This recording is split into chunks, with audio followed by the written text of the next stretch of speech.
Scott says, as I was reading through Acts, I came across Acts 16:3, where Paul circumcises Timothy.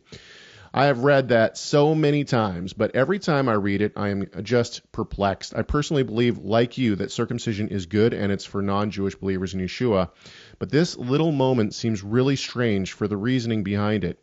Would you be willing to do a little segment of a show going through your and Rob's thoughts on that? Paul's teaching on circumcision and this passage just seem to have so many pitfalls, and I would love a little more insight if you have some. Okay, let's just, before Rob goes off, because I have a feeling that that's coming one of the right.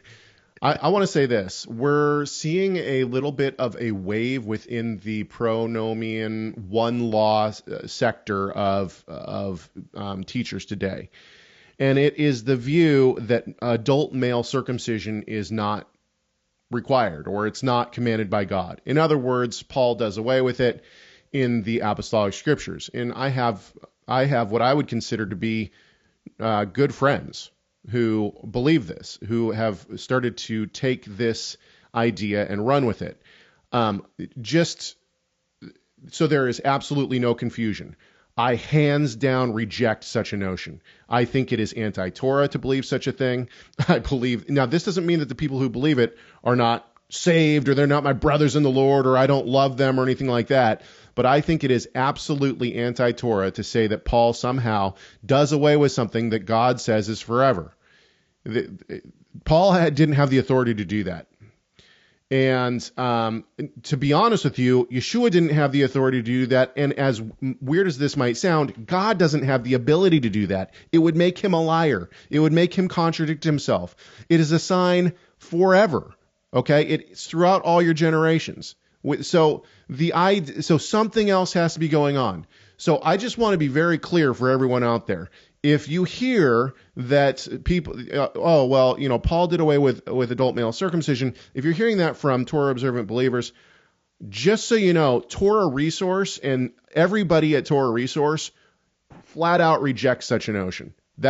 We believe that is not the teaching of Scripture. That's number one. Now, I will give you my personal beliefs on this passage, and then I will throw this over to Rob. I believe, and I write on this in my Acts commentary, I believe that that Paul speaks against a ritual of conversion in the sense that what he's saying is you don't have to go through a conversion process, you don't need somebody else to stamp you as righteous in God's eyes, or as covenant member stamped. Okay, now you're a covenant member. Or you're not a covenant member, you believe in God, you're not a covenant member, but as soon as I snip you, as soon as I circumcise you, now you're a covenant member, and now you're in.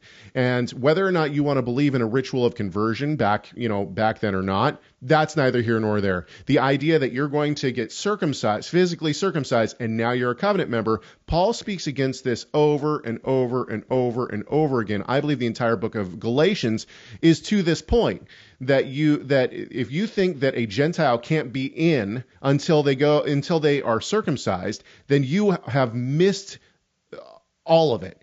And he goes to this in Romans too.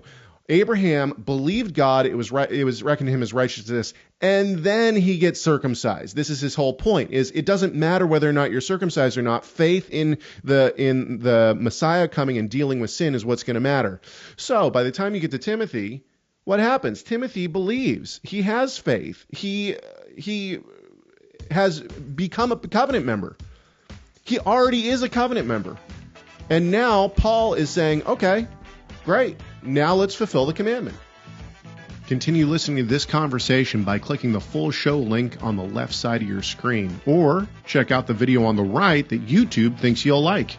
Don't forget to subscribe to this YouTube channel so you never miss content from Messiah Matters.